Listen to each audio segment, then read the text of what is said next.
World of Warcraft lore is a giant woke disaster. It cannot be called anything else at this point. Anyone who claims otherwise is in fact blatantly lying to your face. I mean, we're currently literally dealing with the long lost Arathi nobility, which is currently a bunch of crippled, half black, half elf descendants who are supposed to hate outsiders, but are like, oh, outsiders, I love all of you. It's a joke. It's an absolute joke. Shadowlands did not kill World of Warcraft. World of Warcraft lore was long dead before Shadowlands. And now any retcon that they want to do is not going to really save anything. It is over.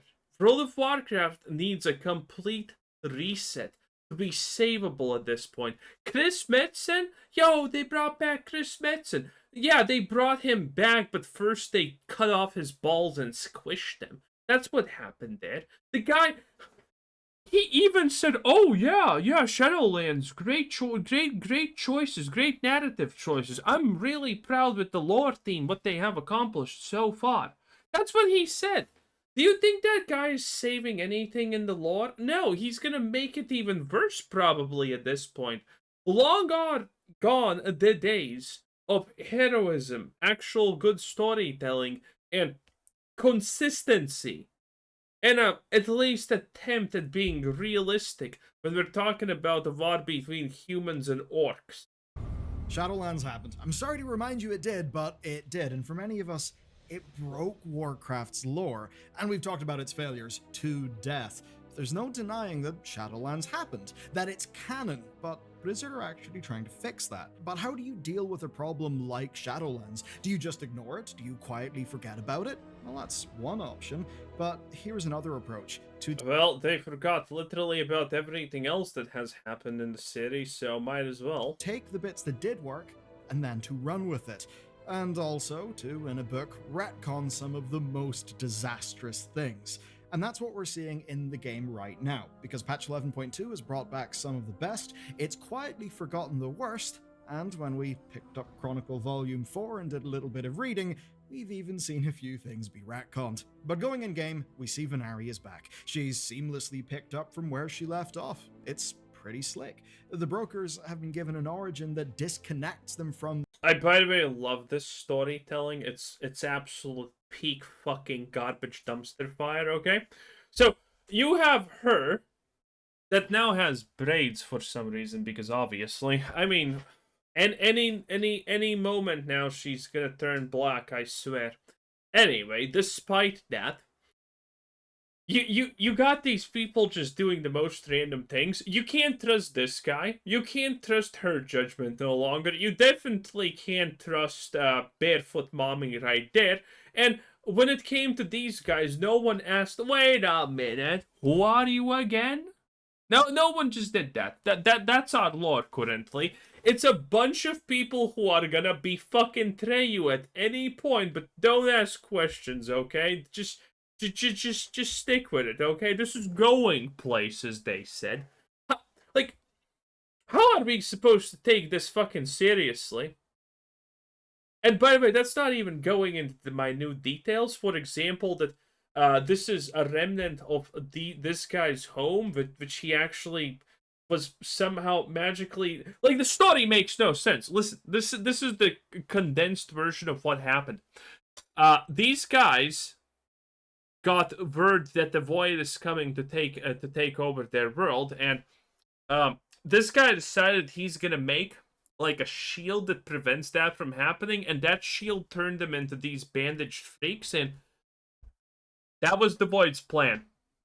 Yeah, we just kind of jumped from that, okay? The Void had influenced his whole society on every level. They pretty much fucking owned that shit, but somehow nothing makes sense. Then the Void came. The Void destroys planets, but a small part of the planet was saved by his shield, and now they're like this, and that was the Void's fucking plan. Like, what is going on? That's actually the story, by the way. It makes no sense. The moment you stop even for a nanosecond and ask just a single question about what the hell is happening here, You have no fucking idea. Like, why exactly are we trusting Zalathep? I'm not even sure why. I have no idea, because the void's coming? Like, what the fuck? What? Nothing makes sense currently. Not a single thing makes absolutely any sense. It's a disaster area. The Shadowlands and reconnects them to the actual game world that we do care about. And then some of the deeper mysteries, like Anima, Devourers, and the first ones. Like, listen, at this point, honestly, the Shadowlands made more sense than whatever the hell is happening with Midnight. And no, this is just the VOD within. Oh, and by the way, also, all the things that happened in the VOD within that maybe you know, the Rubian VOD, all of that stuff, all of that is useless. All of that means literally nothing. All of that is completely unmattersome. So all the things that you did is just don't make sense. And the big bag evil, Demencius, or whatever the fuck his name was. I mean, is that even a villain? I'm sorry. Am I supposed to care? Like, there's no reason for me to even remotely believe that he's dangerous. It's just a joke at this point. There's nothing else to be said. The villains are jokes. Your allies are comically stupid. The people who are gonna betray you are blatantly, visibly gonna betray you. Your decisions are fucking random gobbledygook. And the whole world is just nonsense at this point. It's insane. This is probably the lowest point that the World of Warcraft lore has ever been so far at this point. Okay? Oh, and Lady Liadrin now is a man. Have fun with that. Well, they have been reintroduced in a way that does not break the lore, because some of those things are no longer what we thought they were during Shadowlands, and I mean that in a good way. So, oh boy. The question today is simple. Are Blizzard saving the Shadowlands lore? Or, should I say, saving World of Warcraft from the Shadowlands lore? Whenever people send me things, first impressions count, and that's me. We just like, subscribe just for that ballsy move. Watch Ven'ari rock up to Soulscribe. She had the essence of Koresh in her hand, a literal part of her planet's world soul, and it looked quite familiar. It looked like something that we would see in Zereth Mortis. Sorry to trigger you, just maybe a bit more purple. But that got me thinking. Ven'ari's back, Devourers are in play again alongside the Brokers. But how far are they going to take it? Are they still saying that world souls are connected to the First Ones, whatever the First Ones may be? Of course, the First Ones being that piece of Shadowlands lore so controversial that it made us question everything we thought we knew about the setting, in a bad way. And if you aren't sure what a Shadowlands era First One was, well, we never met them, but basically, they were kind of like the Pantheon god people that came before all the other god people that we've known. To people, it wasn't the god. So let me explain this in a reasonable sense, how stupid this fucking actually is, okay? So, a long time ago in World of Warcraft, we had the god of death. Then turns out there's multiple gods of death. Then turns out there's the big god of death. Then it turns out that there's the god of death. Then turns out there's the god of death. And then turns out in the Shadowlands, there's the god of death. That's how fucking stupid they made this. And first of all, that god of death was a fucking Roomba. That's right. A Roomba. Everything in the Shadowlands is a goddamn Roomba. That is the stupid... Listen, every single time World of Warcraft goes in the direction of robots and goblins, it's just ass. Does anyone actually enjoy goblins? Does anyone like fucking dealing with them en masse and when they're like the crown bit of everything? No, it's stupid.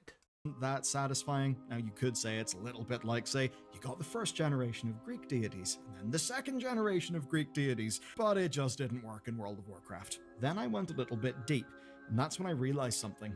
The first ones have been quietly retconned, yes, and the Jailer's final warning has been gutted. And the upshot of Good. this is so much of the overcomplicated cosmic stuff has been brought down to ground, where it's finally understandable. And that's when I realized that they are basically saving what they can from the Shadowlands in a way that's positive for the health of the game. But let's set the scene. For anyone who may not know why Shadowlands is so very controversial, I'll put a fine point on it. Better still, I'll let Blizzard do it for me. Check out this panel from GDC 2023. First problem, the Afterlife setting wasn't accessible. Second problem, the new antagonist wasn't developed. That new antagonist was the Jailer. Finally, well-known story heroes were diminished. Looking at you, Arthas, Garrosh, Ner'zhul, Kel'Thuzad, and many more. So, as of 2023, we see that Blizzard are aware. But like I said, they obviously can't just ignore it. Especially Blizzard's not aware of anything. That's kind of the big actual real problem here. when things happened to characters, like say Anduin, that simply cannot be undone. Let's see how they've actually pulled this. Oh no, it's undone. It's undone so well. It got worse, in fact. Now Anduin is a crybaby who needs to be taught how to be a man by a double crippled half-elf, half-black Arati royalty woman or something like that. And it's the... I just want to die inside, okay? We've only been back to the Shadowlands a few times since that horrible expansion ended. In the Blood Elf Heritage chain, we went to Maldraxxus and Bastion. Why? Well, it was to find ways of making sure that Scourge souls stayed dead. And it's really all light touch stuff. We kind of go to the Shadowlands, but not really that much, and the bad bits of the Shadowlands aren't really dealt with. But then, of course, Anduin came back, and we knew it was coming. But here's the problem. By the way, since Anduin came back, you know Sylvanas is coming back, and how they did dirty my girl, I am pissed, okay? Sylvanas was my favorite character easily. And then they ruined her, okay? He was still fundamentally, totally traumatized by a Shadowlands arc. It's hard to ignore that, and for a character like him, it's kind of right to be traumatized by that. Seriously, it was pretty damn horrible. The Calling short story... So fucking traumatized he never learned to wash his face. Ugh, disgusting. Then comes in and does a great job of showing his journey toward healing those wounds. Then we joined him in Khazalgar, where Faerun reintroduced him to the light. It's obviously been a while since then. At last we heard he was well on his way to rehabilitation. That will mean we will have a post-Shadowlands fixed up Anduin. But it's not enough to rehab Anduin. Blizzard also had to rehab the overall Warcraft setting. And that brings us to the world... It's just so tiresome, isn't it? ...of Koresh, the homeworld of the Ethereals, introduced into the game with... And by the way, you know what I figured out about Blizzard? They don't even make unique environments anymore. This place feels like literally any fucking boring-ass desert. It's not special in the slightest. Koresh is a shithole. It's boring, it's dull, it's one-dimensional, it's complete ass. Burning Crusade, but it's also now where the brokers have came from. Now, we long speculated that the brokers and Ethereals shared a connection. It was quite obvious visually. They both had cartels, they were traders, kind of looked similar. Now we know that they were another group of Koreshi who escaped their planet's destruction. Essentially, some fled into the Twisting Nether, they would be the Ethereals we met in TBC, others crafted containment suits and fled into the Shadowlands. And that's why Tazavesh was in between the realms of the Shadowlands. Basically, they were refugees hiding out in the cracks of reality. Tazavesh itself, well, it's been revealed as one of the city-states that existed on Koresh, where it was ruled by this guy, Bilal, a name that may be familiar to the mages and priests listening because he was in your artifact quests back in Legion. Now, you can see how they're weaving the bits of Shadowlands that worked into the long-established lore, and doing that with characters we're familiar with. Does anyone like these bandaged shits? I don't. I doubt that anyone really likes them. Like, why did no one ask, wait, who the fuck are you? Why do you matter? Like, why shouldn't we kill you? I don't know. Satisfying reintroduction for the brokers, but the pinnacle of it is, of course, the one character that we can all agree rocked during Shadowlands, and that is Ven'ari. The Maw was supposed to be the most brutal place in reality, one inspired by Dark Souls, and heading there, hiding in a cave, we found Ven'ari. If the mob was inspired by Dark Souls, I am a pixie princess. We traded her mountains of Stygia, and in return she taught us her rules of survival. She seemed a bit paranoid, a bit unhinged. Then, much later in Zereth Mortis, she found a way to escape the Shadowlands, and she even faked her own death. Strange enough end to a quirky character. But what was she actually doing there? Well, we can now look at the results. She returned to Koresh, and she used the massive wealth that she had gathered, partially via us, to set up the ecodomes.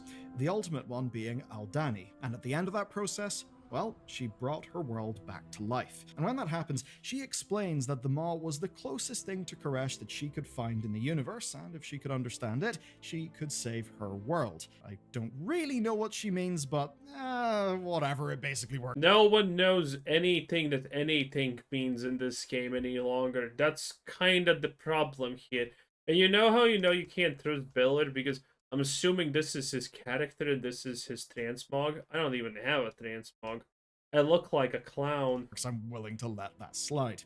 Shadowlands didn't explain Ven'ari's motivations, though. Also, I have no idea if I have seen any of this because I just skip every cinematic because I don't want to die inside anymore, okay? It was just there as a mystery. In fact, the brokers were just these hyper-mysterious dudes who liked to trade. We knew they gathered knowledge, wealth, and technology, but we did not know why. Seems like a fundamental flaw of that expansion storytelling. But now it's clear, they were working towards one day going home, back to Koresh. And with how Blizzard have handled it, it's natural, it's smooth, they haven't... Okay, so you're stuck in a place, you don't know if your home is alive, and you're like, okay, let's go back home, guys, and everyone's like, yeah, sure, yeah. That sounds like shit storytelling. Needed to be smashed back into the lore. It feels natural. Now, Ven'ari is still scheming and sarcastic. She still plays her cards close to her chest. But we now know she was trying to save what was left of Koresh. So it's an evolution of the Shadowlands lore that fits. Now, she references the past. She calls us Mawwalker, savior of Koresh, after we downed Dimensius, so she remembers. We remember, and you know what? It doesn't suck. A lot of other bits of Shadowlands did, but these bits basically didn't. Narratively anyway, I don't think anyone really enjoyed them all. But she's not the only thing back from the Shadowlands. We also see the Devourers, and they are now at the bottom of the food chain. It's no coincidence that we fight Dimensius the All-Devouring in a patch where the Devourers from Shadowlands show up. Something important is happening here. Check out this text on this patch 11.2 mount. When one cosmically invasive threat meets another, sometimes the smaller ends up on the menu of the larger, which really does put the Devourers in their place, because once upon a time, they were the first hints at a massive cosmic conflict, one that has been quietly retconned out of the lore, and that is what is to come. Something that basically turned into a bit of a meme in the community, because as the jailer died, that is what he warned us about. You know, a cosmos divided cannot stand against what is to come. That... Yeah, I mean, it's not getting a lot better now, but... well, it's just not getting better now. Was the beginning of an arc under the game's then creative director that it seems will never see the light of day. And that was an arc that basically was zooming out in the cosmos. But of course, in doing that, it meant... fuck this arc, no one wanted it. That it was kind of saying that the things that we had cared about, that we actually liked about the Warcraft setting, were no longer nearly as important in the Warcraft setting, meaning that it just diluted the Warcraft setting. A lot of work has actually been done in the background, because now Blizzard are landing the most controversial aspects of the Shadowlands lore. They're fixing it. Remember this guy, Fareem? He was mad. He's the one who kept telling us that we were idiots for not understanding his First One's lore. Well, turns out he was the idiot the entire time, because that stuff has just been dropped. In Chronicle Volume 4, we get some key insights. Remember, Chronicle Volume 4 came out last year. I mean, I'm completely okay dropping everything past Wrath of the Lich King, if I'm being honest. We can just forget anything fucking happened, okay? I think everyone can easily agree with that. So firmly not in that sordid era of Warcraft writing. One of the things in Chronicle 4 that has changed, or recontextualized, is the Jailer's warning. He said we wouldn't be able to fend off what is to come, but he never really told us what he thought was to come. And now, as it turns out, he did not know what was to come. It's quite interesting. Chronicle. I mean, the guy is literally so retarded. His weapon is supposed to be used like this, and it's not even pokey, and it has a lot of surface.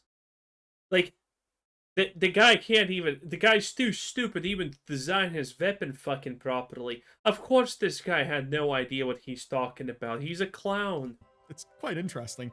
Chronicle explains something here. While Zoval was the arbiter of the Shadowlands, so before he got trapped in the maw and was a big bad guy, he glimpsed into countless mortal souls, and he kind of just felt that something bad was coming. No name, no definition, just bad vibes. So yeah, bad vibes were to come. Now he tried to tell the other Eternal Ones about all these bad vibes, but they basically said, it's probably all part of the First One's plan. Don't worry about it. Zoval then, kicked off all of his jailer stuff. He had a big old civil war in the afterlife, and then he was trapped in the maw until we turned up. Now, it makes his motivations as a villain worse, but it does stop the setting from being held back by some random cosmic threat, which is good. But you just heard me say the First Ones, and that's the big thing. The First Ones. The Titans of the Titans, the guys who built the universe. I mean, even looking at stuff that was First One's architecture, it clearly appeared to be in the same lineage as that of the Titans. Well, here's where Chronicle does a slight change that's big. Instead of the First Ones being the gods of the gods, now, canonically, the First Ones are just a myth. They are just a myth that people in the Shadowlands believe. Something that they think is true, but that may not necessarily be true. And that pokes so it's true. Got it. holes in the foundations of the Shadowlands lore. And it does so in a way that means we can just kind of forget that they existed. Doesn't this completely fucking make Shadowlands, by the way, nonsensical? Well, they're already nonsensical, but wait a minute. Isn't the lore of the Shadowlands pretty much like what those guys do is because of the things because they were designed to do it by the first ones? Like, if they're just a bit, like, what the fuck is their motivation even to do anything? I mean, what the hell are we even talking about? Like, what is left? Can chalk it up to a weird myth that people in the afterlife believe about how stuff works. Now, you could probably rationalize this. You could maybe say, well, perhaps it is the Titans who actually went and did something in the Shadowlands and then went off and did something else. And to the beings of the Shadowlands, those Titans are called the First Ones, and they never understood the difference. Or something like that. Could be the case. But that basically, is stupid. All of that huge, suffocating lore has been cut. And that leaves the future wide open. Okay, so we got retcons, recontextualizations, and reintroductions. It's clear the Blizzard are doing... And all of the retcons are absolutely dumb, ass, and useless. What a great thing. Some heavy goddamn lifting to rehabilitate the Shadowlands. But that's actually not the end. Looking to the future, there's a big opportunity to do the same thing for other characters.